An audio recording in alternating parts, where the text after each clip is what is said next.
you were to start singing a different tune, what song would it be? Think about that. This guy? Don't know. Maybe a show tune. Who knows? I break into those all the time, though. So, hey, could be anything, right? However, welcome. Today, we're going to talk about a different tune. We got a different tune playing astrologically, and you want to make sure you stay tuned for this. Thank you for listening. Thank you for coming by. My name is Shane, and this is daily-astrocat.com. It's your daily digest of all things astrological, and we do it with a bell.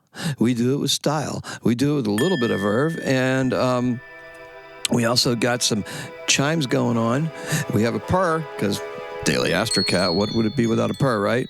And then we have our Bella, because that purr belongs to Stella, and that is the Bella. Anyway, today is Wednesday, and it is the 5th, count them, 5 days going into our good old month of March, right?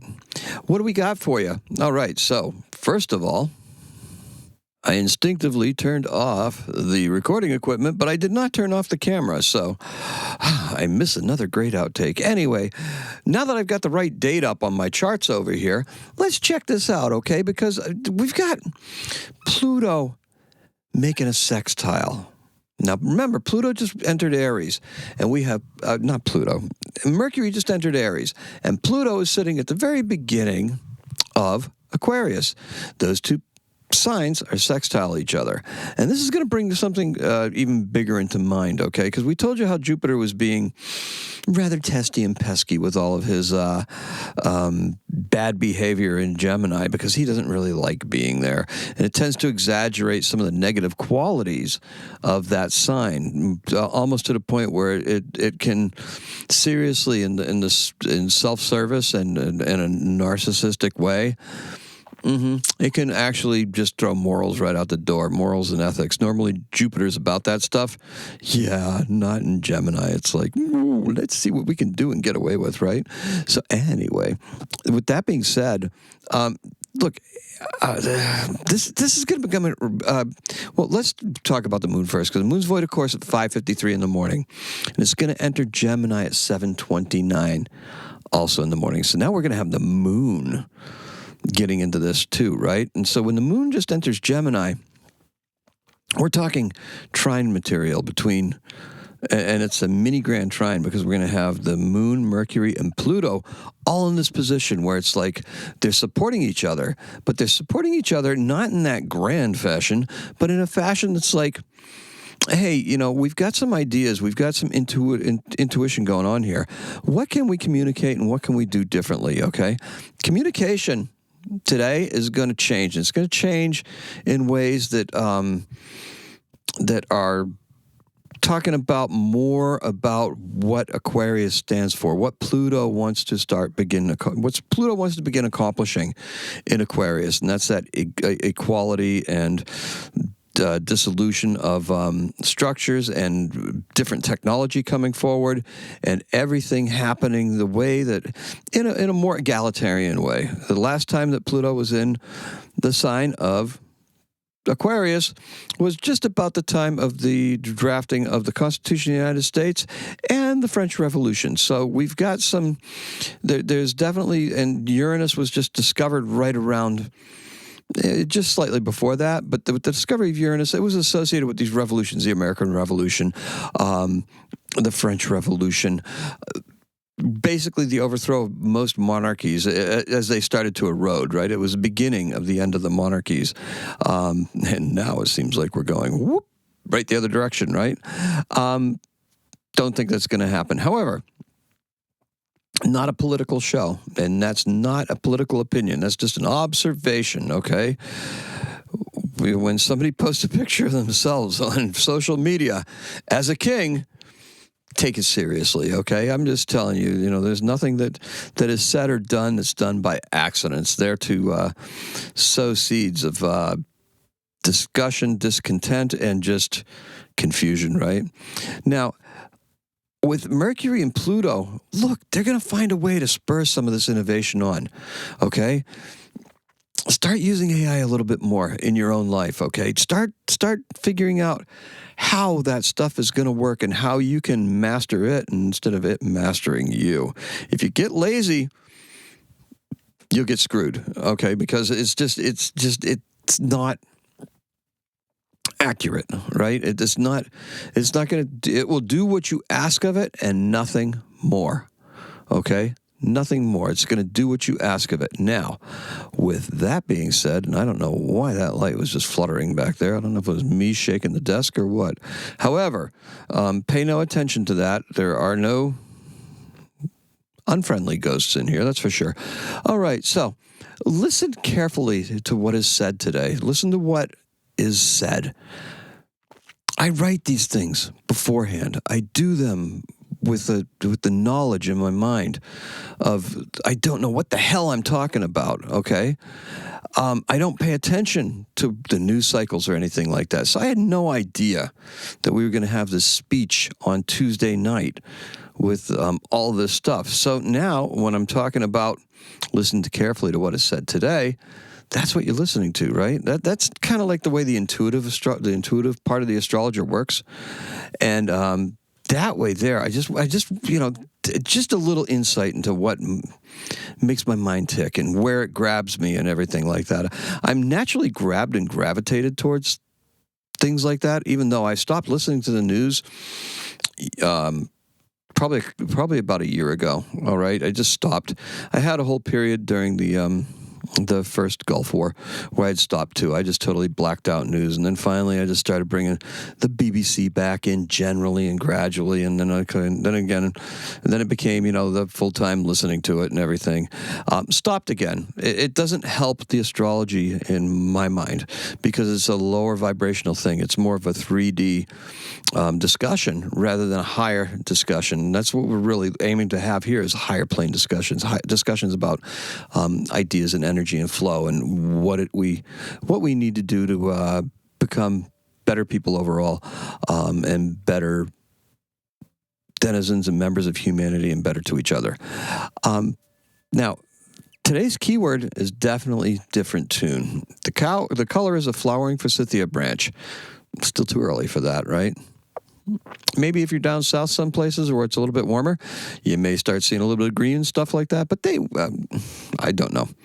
Just outside my window, not happening. Okay, now creatively, we need to embrace the direction that Pluto will be taking. Mm-hmm. We do. Because when we have those works inform us, that's the way that we can make commentary on it. Like that lovely picture I had of Venus in Dorme, right? The sleeping Venus for the Venus retrograde episode I had that had that full canvas there with me in front of it. And the powers that be said, that's too graphic. Okay, it was more of an anti-war statement than anything else because the sleeping Venus, love lies sleeping, while there's just despair all over. Well, despair. Bad spirits, just people asking the sky rather than going into the town hall and trying to take matters into their own hands, right? I touched on that yesterday. It's a theme. It's a central square in Brussels with the two horses there, a landmark there. But when I say stuff like that, when I'm thinking about stuff like that, when I'm thinking about things like that, that's just where my mind's going with it. Because honestly, if we need to express that, right? That feeling of hope, and it's not that it's a feeling of hopelessness. It's just pointing out what the times are delivering to that particular area at that particular time. So it's very interesting, but we need to be those similar conduits to that. I don't think we would do surrealistic nudes, but if that's your thing, then go ahead and do it, okay? Honestly, by all means, do it. Because really it's about what we choose to write about, what we choose to create. This is a writing exercise. This is not just me riffing on words. I've got some written stuff here, and I think about this and consider this very carefully. The words that come out of my mouth, creatively. Who knows, right? Renewal. Okay, Pluto's going to be with us for 20 years. Remember that. Renewal first has to happen at a personal level. We personalize it. We need to step into the artists that we can become. We need to become the creators that we can become. We need to become the people that we need to become to be able to address the various things that are facing us as individuals, as society, as a collective. Don't be shy, okay? Because it's really time to shift your focus to an inward focus and just really look at what it is that we are doing. Now, there's some supporting astrology for this, and it's going to be very interesting because what's happening is that we have a total eclipse of the moon that's coming up, and this is going to be very powerful, and it's going to be empowering, particularly with regard to the divine female. So we're going to really have to keep an eye on that. I've got a good start for a video coming out for that, and I will probably bring it out by the end of this week, hopefully. My work weeks just go boom. I get home from work, and it's like, okay, what do I have to do? Well, first I have to reset. So after I reset, then I'm able to get out here and try to convey what it is that I need to say. We also have Venus in retrograde returning to Pisces. We have a crowd of planets in Pisces right now. It's a stellium. That grouping is called a stellium. And it's really given us an intuitive feel to this. And this is what's leading into this. This is why I'm leaning so hard on Sabian symbolism and just what we're doing and how we're moving forward and what the archetypes mean and how they shift. Because modern Western astrology is different from the sidereal Vedic astrology, Jyotish, because it takes into account where the planets were a couple thousand years ago. But those lines blur, right? Because let's face it, the precession, stars have shifted. There's no lines in the sky. The house divisions on the earth, they're not there. It's not like, you can't see longitude and latitude, just like you can't see a house division. You can't see where Aries begins. You can roughly approximate where it's at because that's how they figured it out when they were first learning how to navigate at the equator. And it's a great marker for the seasons because the seasons are a repetition, and that's how they keep on happening, right? The seasons haven't shifted. The seasons are the same. So let's talk about a little bit more about everything because Moon's in Gemini. So we're going to be talking. That's why this is so long, right? Isn't in Gemini yet, but man, am I channeling it right now. So we're going to feel a bit more capable, and we can take on a little bit more. And we can take on a little bit more because we have that transformational power of Pluto that's really behind us and starting to move us forward in a couple different ways. We also have the planets in Aries, and Mercury's in Aries right now, and Venus is in Aries. They're going to be coming conjunct, and then Venus is going to pull back. She'll be coming back against Pluto again, and then again, once, twice, thrice, right? I haven't really analyzed that in my mind yet. Some interesting things that are going to be asked of Pluto there. He wants to empower Venus to go ahead and move forward. More divine female talk, right? Coming up with that eclipse. It's going to be really good. Just don't flake out and take on so much that you can't do anything. That's the whole danger with this stuff because we still have Mars in Cancer, and Mars is still moving very, very slowly. And we still have Mars in a trine with Saturn. Saturn's sitting in this stellium, right? This is Saturn's way. This is Saturn's play. This is what Saturn wants to do. But Mars is eventually going to go forth and take our ideas into new places where we can just really go kind of crazy with it, right? Just have some fun with it, and we're going to be able to do some serious growth for ourselves and for causes that we may particularly, that are near and dear to us. Okay, now, what's so special about special dinners? If you're old enough, you know what the answer is, right? Milk. However, candlelight and wine in this house. How about yours? What is yours? Just leave me a comment down below because I'd love to see that. I'd love to know what makes a dinner special in your house. What makes it happening? What makes it nice? You know, what is your special dish of choice?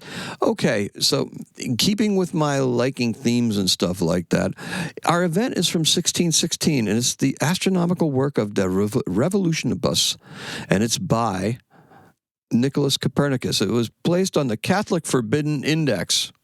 Now, that sounds really scary, right? We don't have a book-burning list or anything. We've got the Forbidden Index. Really good, right? And in 1824, this guy, I don't think he gets nearly enough credit because I'd have to look him up and stuff like that. I didn't really do the work for this one, but it's James Merritt Ives. And he's the second part of Currier and Ives, right? Everybody says, oh, Nathaniel Currier. I know who Nathaniel Currier is. But what about this Ives guy? Central Park in the Dark? Charles Ives? No, it's James Merritt Ives. He's a lithographer and a businessman. He's the one that made it popular, of course. Don't know. I'll look it up for you. Currier and Ives. He's born in New York City in 1824, and he died in 1895, and that's all I got for you. Man, I went long. That Moon in Gemini is something else, right, guys? Okay. Even when I'm thinking about talking about it, still Moon in Taurus, but we're just channeling right now. Our keyword is different tune because we're going to start hearing it, right? It's changing. It's changing. There's narratives that are out there, and the narratives are shifting and changing, and this is pretty sticky. A pretty sticky place. But if Pluto has his way with it, it'll unstick eventually. And the color is a flowering forsythia branch. Remember, it's still too early for that, especially around here. That's all I got for you. Thank you, everybody. Thank you to Green-Eyed Goddess. I really appreciate the comments you left from me in yesterday's video and on my longer Venus sleeping one. Stuff like that means the world to me, and I just have to tell you, you know, when I saw it, it was just electric because it's everything that I just try to be every time I pick up a microphone and turn this camera on, just say, you know, try to be fun and informative. I really appreciate that, and thank you so much. I appreciate you. And Carrie Cardero, thank you also for your insights on as far as going outside, touching the ground, getting in touch with nature during the Taurus moon. That's another good thing, and that's another... these things are always under the current here. You can feel it under the surface. It bubbles up. Sometimes I say some things towards them. Other times I'll vaguely hint to them because that's the way I am. Mercury in Pisces, right? Vague. That's all I got for you. Today's a 7. Enjoy it. Happy astrocatting.